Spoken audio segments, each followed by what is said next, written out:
Hi there, smart of you to tune into this episode of the Hygienic Design Strategy, in which we interview companies that actively invest in hygienic design product development as part of their business development strategy.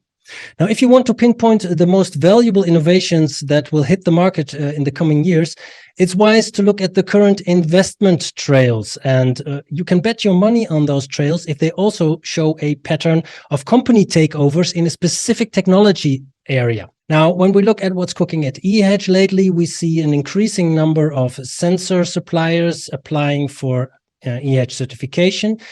So that points to the need of the food industry to gain real-time insights into their food safety, food quality, productivity, and sustainability performances. Now, in recent months, we also see that some companies are investing in even more innovative new types of sensors. And one of these companies is LOEHRKE GmbH, a German company, Germany-based company that recently took over another company that laid the foundation for the development of a new type of sensor, a biofilm sensor for the food industry. Our guests are Dr. Thilo Berg and Mrs. Monika Hutzler, and they are responsible for bringing this product to market. Frau Hutzler, forgive me for breaking the ladies' first rule, but Dr. Berg, what do you think will be most likely the first areas where your clients will start applying this new biofilm sensor of yours once it is fully developed, certified, and brought to market? Very likely systems where water is recirculating for a long time. That could be ice water systems, or in the chocolate industry, just like we heard at the EHEDG World Congress in October. In the chocolate industry, there are many jacketed tanks, and in these jacketed tanks, there is water recirculating. And to have an idea on when there is a risk with this recirculating water, that might be a huge benefit for the chocolate industry. Mm-hmm. Other applications could be air conditioning systems, where condensing water also leads to a higher humidity that always comes with biofilm development. And then another really big application could be for the food industry, producing carbonated soft drinks, also non-carbonated soft drinks, flavored water, beer, and so on. There it is always a question, how long can we actually produce? Mrs. Hutzler, from a business development strategy perspective, what is the reason for LOEHRKE to invest in developing this new technology? So we as LOEHRKE want to realize the condition-based cleaning, and to go on with it, we need to know what happens in the system. We have to know what is the need of the system when we have to clean. And so we were looking for different sensor technologies like contamination sensors, like turbidity sensors, and so on. And we think the best way to look at your system is to control your microbiological growth in your system. Dr. Berg, these new types of sensors allow end users, food processing companies to gain a better insight in the real-time performances of their processes.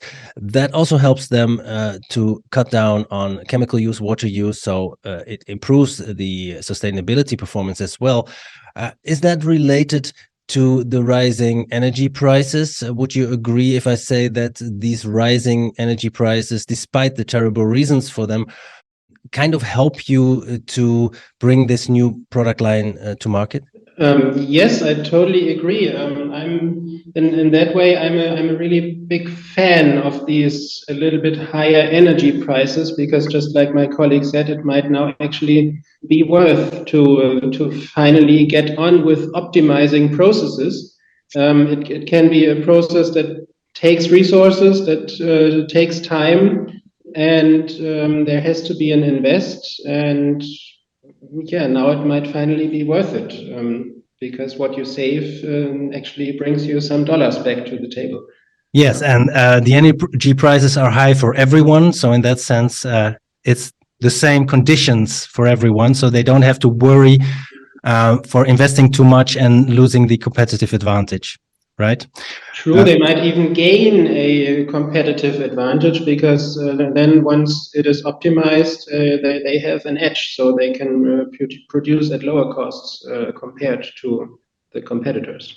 What would you consider to be the main differences between this new biofilm sensor and the existing contamination sensors that are already available in the marketplace?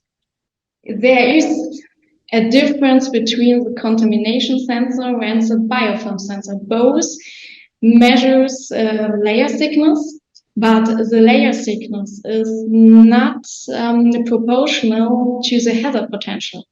So you can have a very high hazard potential with a very low layer thickness if you have high shear forces in your system, because bacteria don't produce a lot of extra polymer substances, EPS, when there are a lot of shear forces. And so we decided to use this biofilm sensor to look up to the changes in the system, to look when starts bacteria to or biofilm to grow in an exponential growth phase.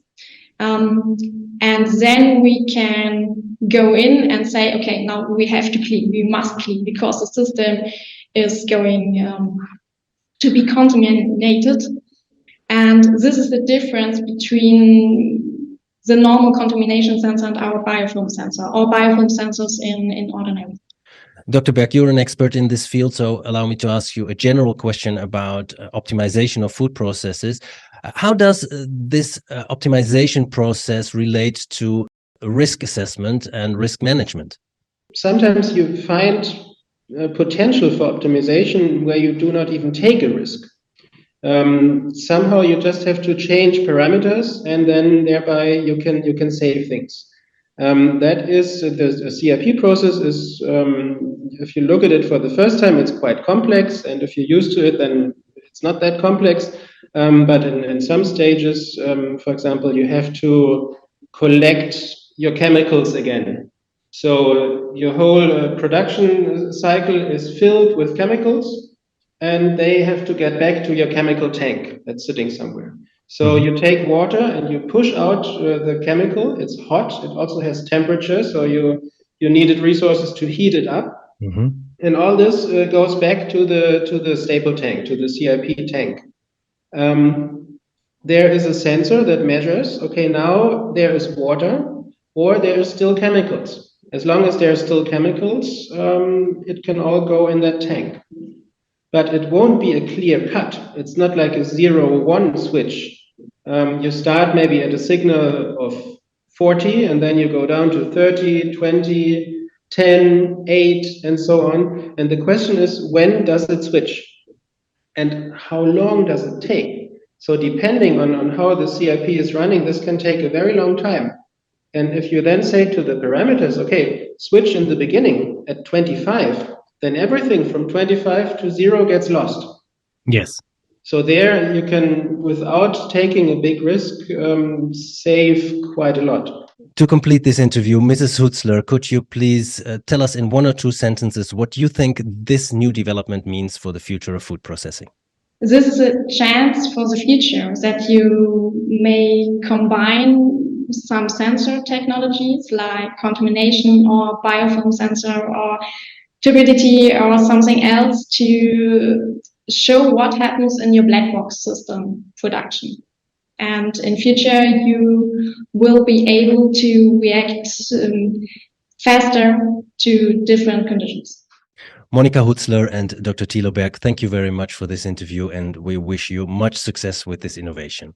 And dear viewer, if you are watching this and you're thinking, well, I have an interesting innovation to bring to the attention of the global food industry as well, just contact us, send us an email at editorial@ehedg.org or leave a comment down below. Thank you very much for now. See you next time.